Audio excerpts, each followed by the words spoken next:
Hello friends, welcome to the channel. We wanted to discuss the quarter two results that just went past by. So हम देखेंगे, we'll just try and reflect upon के results overall कैसा रहा और आने वाला overall valuation कैसी रही और we can if you can draw some conclusion for times to come then we will do that. ठीक है, तो अभी let us start the video. ठीक है, okay. Second quarter result है, तो we'll start with एनालिसिस. अब ये अगर आप देखें तो दिस क्वार्टरली सेल्स इन करोर्स. तो हम जो ओवरऑल कंपनीज देख रहे हैं तो उसमें हमें डिफेंस एंड इक्विपमेंट ये जो है काफ़ी डिफेंस एंड एरोस्पेस काफ़ी ज़्यादा बढ़िया लग रहा है. ऑटोमोबाइल कैपिटल गुड्स थोड़ा बढ़िया लग रहा है. देन या so we are comfortable about capital goods और डिफेंस इक्विपमेंट की ग्रोथ बढ़िया लग रही है. Otherwise we don't see any other area where we see that sales have improved. ये क्वार्टरली सेल्स है, ठीक है. तो ये 27% और ये ग्रोथ जो है वाई ओ वाई ग्रोथ है, क्वार्टर ऑन क्वार्टर ग्रोथ है सॉरी. तो क्यू एन क्यू ग्रोथ हमें कोई बहुत स्ट्रांग नहीं लग रहा एक्सेप्ट कैपिटल गुड्स और एरोस्पेस के अलावा, ठीक है. Now let's come to the other thing. अब क्वार्टरली एबिटा है. अगर एबिटा की हम एबिटा एब्सोल्यूट एबिटा है, एबिटा ग्रोथ, तो हम देख रहे हैं डिफेंस एंड एरोस्पेस का क्वार्टरली एबिटा काफी बढ़िया बढ़ा है. It has increase good. We can see automobile and auto ancillaries इनका ग्रोथ भी काफ़ी बढ़िया था, अराउंड 14%. तो 14% जो ये ग्रोथ है एक्चुअली ये ऑटोमोबाइल और ऑटो एंसिलरी जो भी होता है इनका मेजर कॉस्ट जो होता है that is their raw material cost. Now that raw material cost, the three costs that is very much pertinent to this automobile and auto ancillary. First is your raw material that primarily includes your commodity.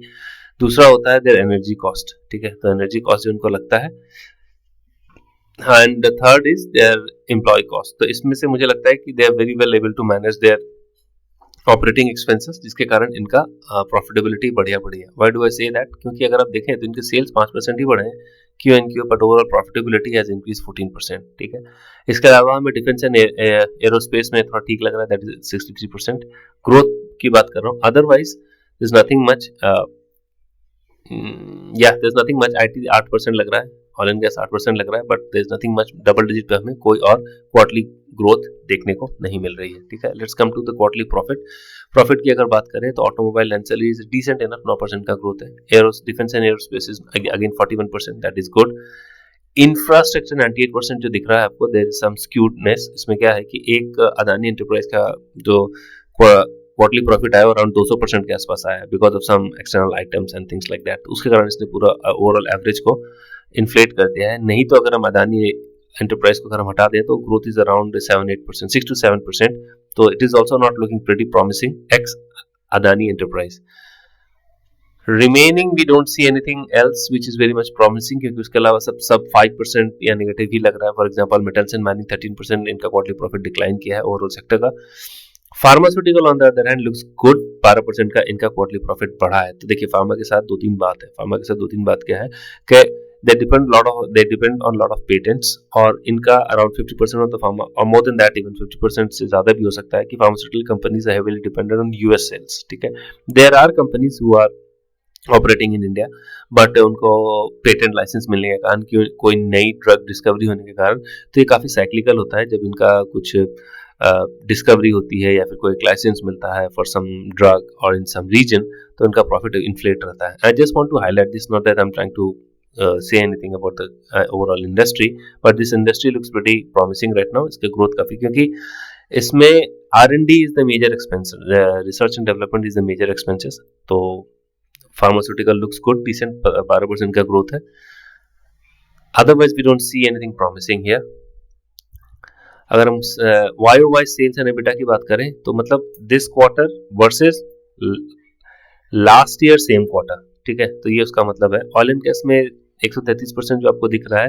अब I like to make you certain things clear about oil and gas. Oil and gas में क्या होता है कि barring few companies, most of the companies, around 80-90% of the companies are PSU, public, जो सरकारी holding जिसके ऊपर ज़्यादा है, तो उसको उनको काफ़ी रेगुलेटरी कंस्ट्रेंट के साथ चलना पड़ता है, where in lot of bonds and everythings are given to these companies, जहाँ पे उसके हिसाब से इनको सब्सिडी देनी पड़ती है, और जब वो रियलाइज होता है देन द प्रॉफिट जंप्स.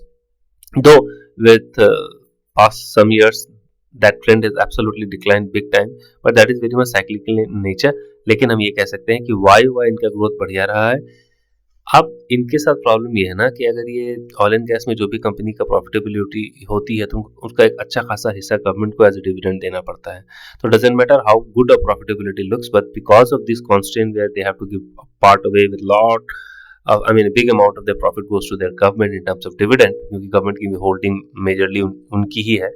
तो it makes it from investment point of view it makes it less attractive. Pharmaceuticals अगर आप देखें, pharmaceuticals is grown decent, profitability आपका अराउंड 13% बढ़ी है और आपका सेल्स जो है सॉरी एबिटा 13% बढ़ा है, सेल्स 12% बढ़ा है. Overall energy is also looking fine. Construction material 20% की ग्रोथ है और capital goods is 29%. So these things on Y basis looks decent है ना. डिसेंट हम अभी कह रहे हैं कि ये ओवरऑल जो नंबर्स हैं fine, but once we measure it with their valuation we will have a different view for sure. तो आप देख सकते हैं यहाँ पे automobile ancillary capital goods and everything are they doing good. Infrastructure on the other hand is not doing pretty promising. That is surprising, but anyway that's all what it is. Now let's come long term debt. Long term debt में देखेंगे there are sectors which are very much capital intensive like oil and gas.